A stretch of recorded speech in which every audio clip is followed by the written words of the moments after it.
You know why you clicked this video, and you must be just as sick as the next guy to truly wonder what the top 10 countries that could start a world war are. But hey, I'm the guy scripted and hosting this one, so what does that say about me? Great minds think alike, that's what it says. Now, as we know, following the Second World War, the UN was created to pretty much ensure it never happens again. And it seems that the collective of countries' leaders from all over the world have done a pretty good job at just that, preventing world wars from breaking out. Usually when two countries, or even more than two countries, are going at it, the UN comes together to try to find a resolution before things really continue to escalate. So the reality of a third world war is quite unlikely. It's very detrimental to all those involved, especially the citizens who get caught up in it all. That being said, for hypothetical reasons, of course, we're counting down the top 10 countries that could start World War III. Smash that like button and let's try to get this one to at least 690 likes. You guys know why. Yeah, nice. Starting us off at number 10, we got Russia. It's no secret that relations between the United States and Russia have been a hot topic of discussion ever since the Cold War.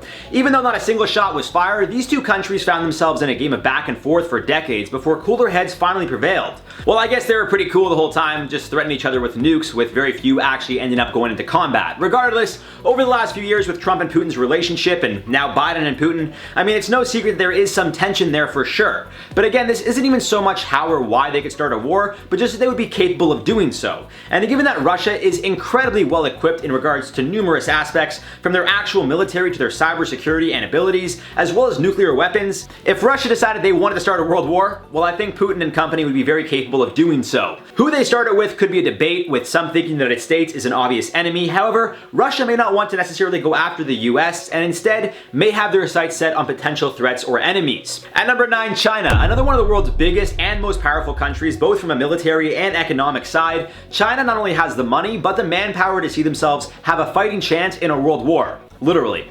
Now, something that Russia and China would potentially team up in a war, given that they are not only close geographically, but also have somewhat similar ideologies, at least in the sense of an Eastern world versus Western world mentality.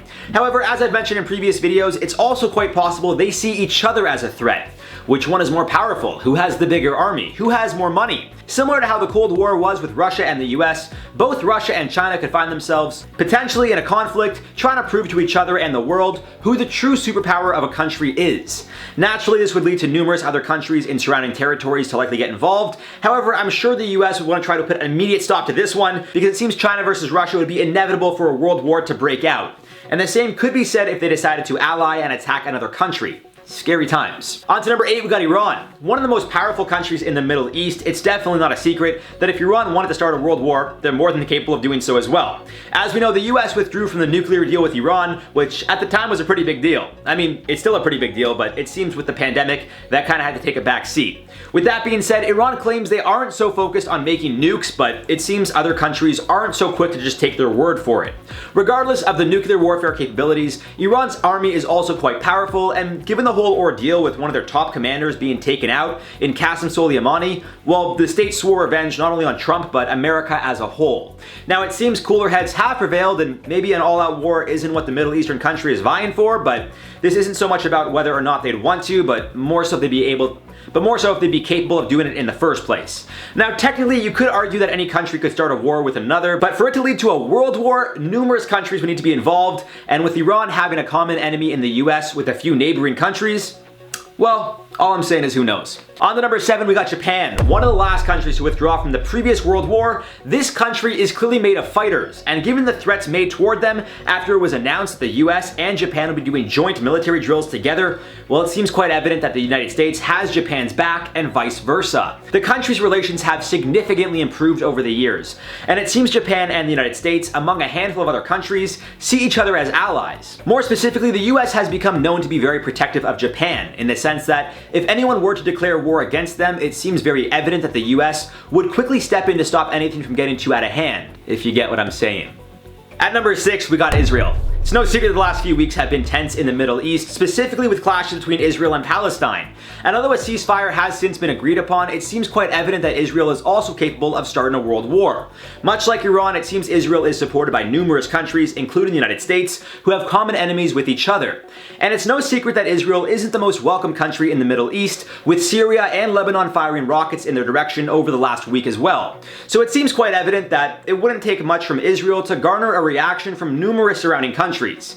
And as you can imagine, if a handful of the surrounding countries did attack Israel, similar to what happened in 1948, the day after Israel declared themselves an independent country, I think it's safe to say countries who see Israel as an ally would be more than willing to step in now, say before when they barely knew the country even existed. Halfway to number 5, India. Yet another powerhouse of a military. Given India's sheer size, they would easily be able to start a world war should they go after the right or wrong country. Let me just clarify, there is no right country to go after in a world war. Let me just make that very clear. Especially given that they've been clashing with China, who also has a powerhouse military, it seems quite evident that if two of the most populated countries with some of the most powerful militaries were to go to war, other countries would certainly get involved. Even from the standpoint of trying to keep the peace, as could be said for any of the countries I've mentioned thus far, if the United States tries to find a way to broker a deal and China doesn't like it, who's to say they don't bring the United States into the war? Now, I don't think that would happen, but again, when it comes to war, it truly does seem there are no rules. We know what happened in World War II. Germany and the USSR had a truce, which Germany was never planning to live up to. So all I'm saying is, when it comes to war, it truly is unpredictable who does what. Of course, there are also tensions with neighboring Pakistan and India, which people have feared may boil over into war, with the conflict dating back now 75 years plus. Now at number 4, North Korea. With all that has happened with North Korea over the last few years, the missiles, the nuke testing, whatever else they don't want to tell us about, it seems it really is a ticking time bomb. Given the state of the country, it really is hard to have a full understanding of their military capabilities and how far along they are in regards to weapons. That being said, time and time again, they're launching missiles to test them while landing dangerously close to neighboring countries. They've been warned multiple times, but it almost seems like they're taunting someone to do something. Naturally, we don't know how strong the relation of North Korea's leader, Kim Jong-un, is with other countries' leaders.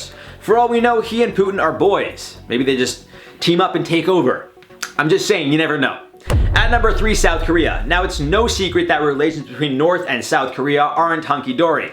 In fact, just 2 hours ago, NBC posted an article about South Korea's president meeting with Biden to de-escalate tensions with North Korea as threats are looming. These two sides have been on the brink of war, or so it seems, since they've split.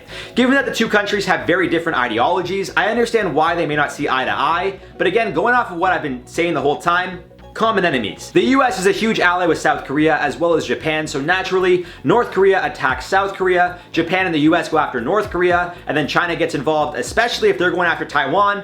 I mean, you guys see how it all gets connected here and then everyone kind of just gets involved somehow? Now on to number 2, Germany. I mean, we know what happened the last time Germany started a world war, but this time it seems things would be incredibly different. Given that Germany is an ally with numerous European and North American countries, as well as being a part of NATO, on top of the fact that they have one of the strongest militaries in the world, if they wanted to start a world war, they could. Who they would go after would likely be in retaliation to being attacked, as Germany hasn't been aggressive when it comes to this kind of stuff since, well, I mean, you know.